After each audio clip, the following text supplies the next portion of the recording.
Welcome back to Born to Praise TV channel. We are created to praise and worship God. Sino sa ato ang screen ang ato ang paghisgutan karon kay mahitungod sa pamilya. Mahitungod sa pamilya. So ang pamilya ay amo ni ang uluhan sa ato ang istoryahan ni nga kabutagon no nga pulong sa Dios naga uluhan kini a family united for God. A family united for God. So, ang usa ka pamilya, no, we all know, sa eskwelahan pa lang ginatudlo nga mao kini mo'y basic unit of the community. Mao or bot pasabot ang pamilya mao mo'y kanang nagabuo sa usa ka komunidad. Dili mabuo ang usa ka community kung walay pundok sa matag pamilya sa usa ka lugar. So ang usa ka pamilya importante gayud sa usa ka lugar.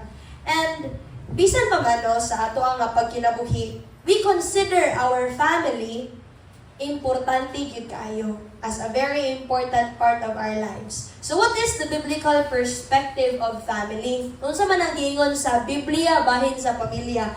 So we will begin in the life of Abraham. We are very familiar of Abraham wherein he is titled of being the father of all nation. So, si Abraham, diri sa Genesis chapter 18, verse 19, nagaingon, gipili ko siya aron suguon niya ang iyang mga anak ug ang iyang umaabot nga panimalay sa pagtuman sa akong mga sugo, pinaagi sa pagbuhat sa husto ug matarong, kun buhaton nila kini, buhaton ko kaniya ang tanan na akong ngisaan. So ang gisaad o gikuman sa Ginoo sa kinabuhi ni Abraham, being the head of the house, mao ang suguon ang mga anak sa pagtuman sa kabubuton sa Ginoo. So here it is very clear nga ang amahan maoy uluhan sa usa ka pamilya. Sa usa ka pamilya kinahanglan nga ang amahan maoy magbarog. Kinahanglan ang amahan maoy magpahiluna o magpahimutang sa tanan nga miyembro sa iyang panimalay. O nagaingon dinhi, iyang suguon, he will command his children sa umaabot pa niyang panimalay sa pagtuman sa sugo, sa pagbuhat sa husto ug matarong. So that is the duty of the father or even the mother in the house. Ang pagsugo sa iyang mga anak sa pagtuman, pagbuhat kung unsay husto o sa dili.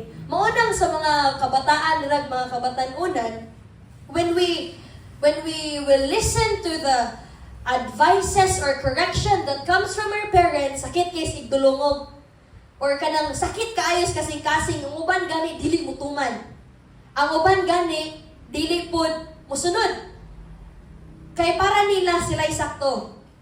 But then, nga naman pong mukorek ang usa ka ginikanan kung insakto ka. Nga naman pong nga mubadlong o mutudlo ang usa ka ginikanan kung insakto ang atong gibuhat. It is their sole duty or responsibility to correct and to teach their children. So it is an advice to the parents here, bisan pa man sa umalabot nga mga ginikanan, nga kinahanglan nga atong usab na isip una atong mga panghuna-huna o kasing-kasing sa pagbuhat sa insakto. Kay how can we teach our children when we ourselves dili nato kaya pagbuhat unsay sakto? Kung wala pud usab kita kabalo kung unsay husto sa mata sa Dios, kay usa nang mangyud atong gikahimutan or pahimutan ani nga atong pagkinabuhi. Only God. How will we know nga unsay husto sa mata sa Ginoo kung kita usab or sa mga head sa pamilya wala kabalo kung unsay makapahimuot sa Ginoo? So that it is very important to always listen to the voice of God. It is always important to read the Word of God, to listen to good advices. Kay mauman ka na ang imong ma-impart sa imuha nga pamilya. Muna imong ma-impart sa imuha nga mga anak, sa imong nga mga igsuon, sa imuha nga bisan sa isa isip ko sa kabatanon, if you are here nga wala ang imong parents, you can share word kagikan sa pulong sa Ginoo ngadto kanila. So, mao kini ang gi-command ni Abraham dinhi sa Genesis chapter 18 verse 19, aron kun buhaton nila kini, buhaton usab sa Ginoo ang gisaad alang kang Abraham. So, moving on, that is the first kanang perspective mong pagtudlo sa ilahang anak. So next is God's will for Joshua. So this verse kay grabe na gyud kay nino kanang kailado na halos tanan galing nga kanang magtotoo naga kupot ani.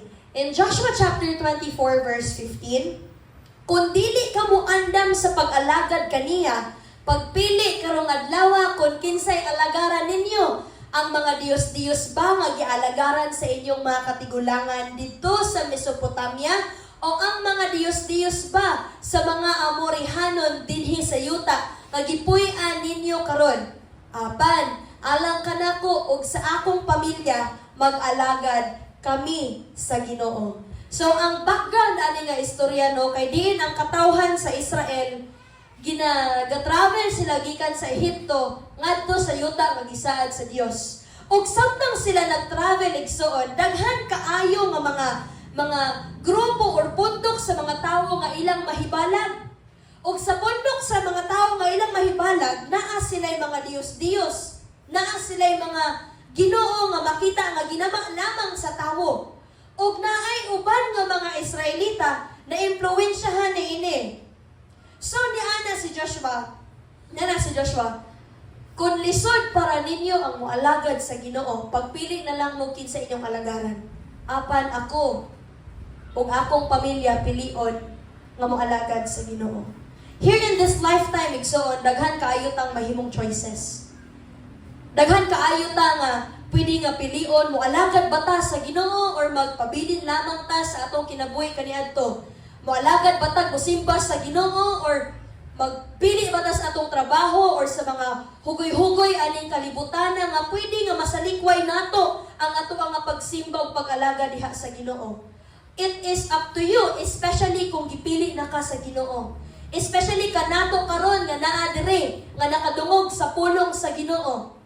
It is your choice. Giatagan na ka og panghuna-huna sa Ginoo. Nakadungog na ka sa iyang pulong. So, unsa man imong buhaton? Pagbuhat ba sa husto? Or pilion gihapon nimo ang gustos imong unod? Nga diin paglingaw-lingaw diri sa kalibutan. But, as what Joshua says, as for me and my house, we will serve the Lord. Isip usa ka head sa panimalay. It's either you are a father or a mother. Importante gyud kaayo na nga figure sa usa ka pamilya kay gina-look up gyud na siya sa mga kabataan ng ilang mga anak. Kay dili man na kumpleto ang pamilya kung walay asawa, walay anak, walay bana. So, kinahanglan kung kinsa man gani ang nagsugod sa pamilya, maoy mahimo nga good example sa tibuok pamilya.